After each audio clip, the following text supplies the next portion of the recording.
Maganda nga ang pinakita ng batang team na Converge ngayong PBA 49 Governors Cup.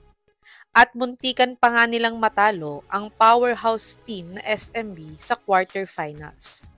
At naghahanda na nga sila para sa PBA 49 Commissioners Cup na walang height limit para sa mga ka-import dito. Pero ang gusto ngang import ng Converge ngayon na si Dwight Howard ay parang gusto ding kunin ng Magnolia Hotshots sa Commissioners Cup. At kung sakaling mas mataas nga ang may offer ng Magnolia kay Superman at sa kanilang mag-sign bilang import, ay narito nga ang mga ibang option na imports na maaaring kunin ng Converge kapalit ni Dwight Howard. Top 5, Andre Robertson. Si Robertson ay isa ding former NBA player. Pero siya nga ay naging import din ng Strong Group Athletics sa 33rd Dubai Tournament at dito nga ay nakasama na din si Dwight Howard sa team ng SGA. Pero sila nga ang naging runner-up lamang sa tournament na ito dahil kulang nga ang team nila ng isang legit na playmaker na point guard. Pero naging maganda naman ang naging performance ni Robertson sa torneyong ito. Kaya't kung nais ng Converge ng isang 3&D na import, ay pwedeng-pwede nga si Robertson na kunin nila. Si Robertson ay nag-average ng 11 points, 4.5 rebounds, 2.5 assists, 2 steals, 1.2 blocks, 30% 3-point shooter at 60% free throw shooter sa last 33rd Dubai Tournament. Panoorin natin ang pinaka-latest basketball highlights ni Andre Robertson sa Basketball Champions League kung pwede nga ba siya sa sistema ni Coach Raiko Toroman sa Converge.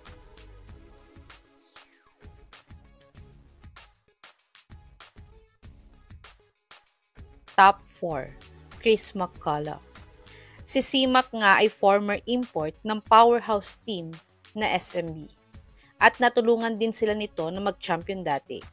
Pero dahil nagka-ACL injury nga siya, kaya't hindi na siya muling kinuha pa ng SMB bilang import nila.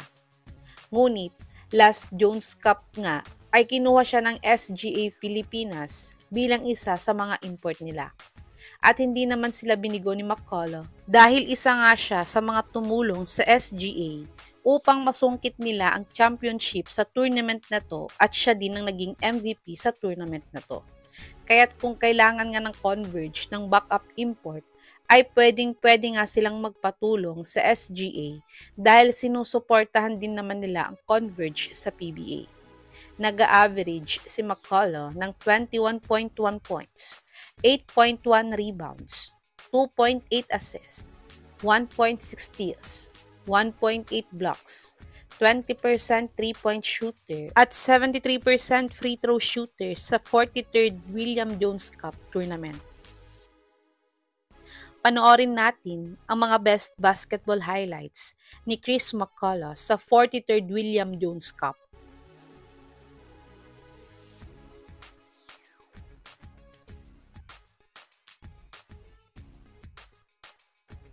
Top 3, Thomas Robinson. Naging former import nga ng NLEX Road Warriors itong si Robinson last PBA 48 Commissioners Cup.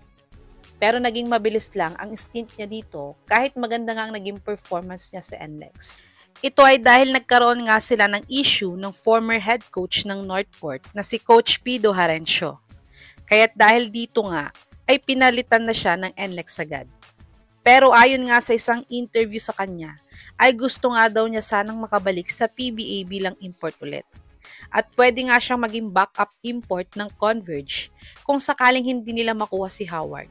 Si Robinson ay nag-average ng 34.5 points, 13.2 rebounds, 3.5 assists, 1.7 steals, 1.7 blocks, 25% 3-point shooter at 63% free throw shooter sa last PBA 48 Commissioners Cup averages. Panoorin natin ang maikling basketball highlights ni Robinson sa PBA kung magiging fit nga ba siya sa sistema ng Converge.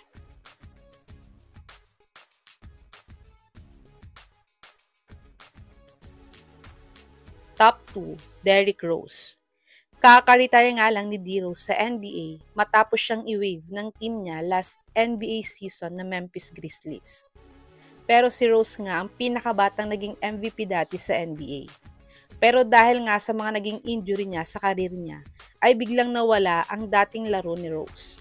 Pero nakabalik naman siya, pero isa na lamang siyang role player sa mga teams na napuntahan niya at hindi star player kagaya ng dati. At ngayon na nag-retire na siya sa NBA, ay tinatarget nga daw siya ng assistant coach ng Converge at head coach ng SGA na si Coach Charles Chu na kuhanin sa SGA Pilipinas this February sa Dubai Tournament ulit. Pero kung makontak na nga agad siya ni Coach Charles, ay baka pwede na nilang subukan si Rose na gawing import nila ngayong Commissioner's Cup sa Converge. Dahil malalaki din naman ang lineup ng Converge ngayon, kaya pwede silang sumubok ng isang explosive guard na import gaya ni D-Rose. Si Rose ay nag-average ng 8 points, 1.9 rebounds, 3.3 assists, 36% 3-point shooter at 89% free throw shooter sa 2023-2024 NBA season. Panoorin natin ang mga best basketball highlights ni Derrick Rose last NBA season sa Grizzlies kung magaling pa din ba siyang maglaro ng basketball.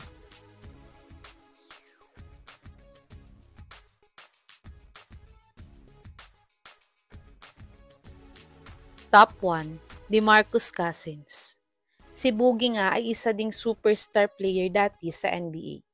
Pero dahil nagkaroon din siya ng malalang injury, ay hindi na nga bumalik ang dating galawan ni Cousins.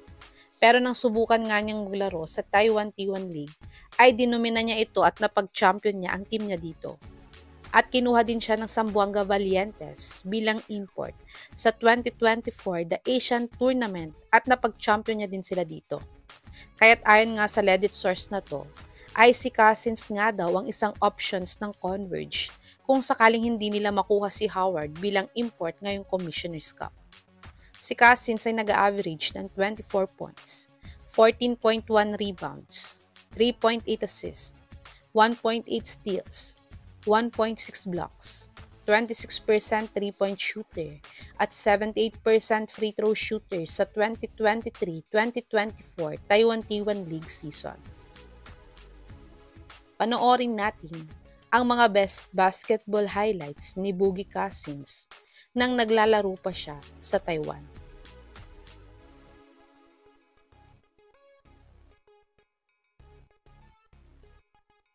Ito ang mga top imports na maaaring pagpilian ng Converge Fiverr Xers kung sakaling hindi nila makuha si Dwight Howard bilang import sa Commissioner's Cup. Sa tingin niyo mga kabubbles, sino sa mga players na to ang the best player na gawing import ng Converge para sa Commissioner's Cup kung hindi nila makuha si Superman?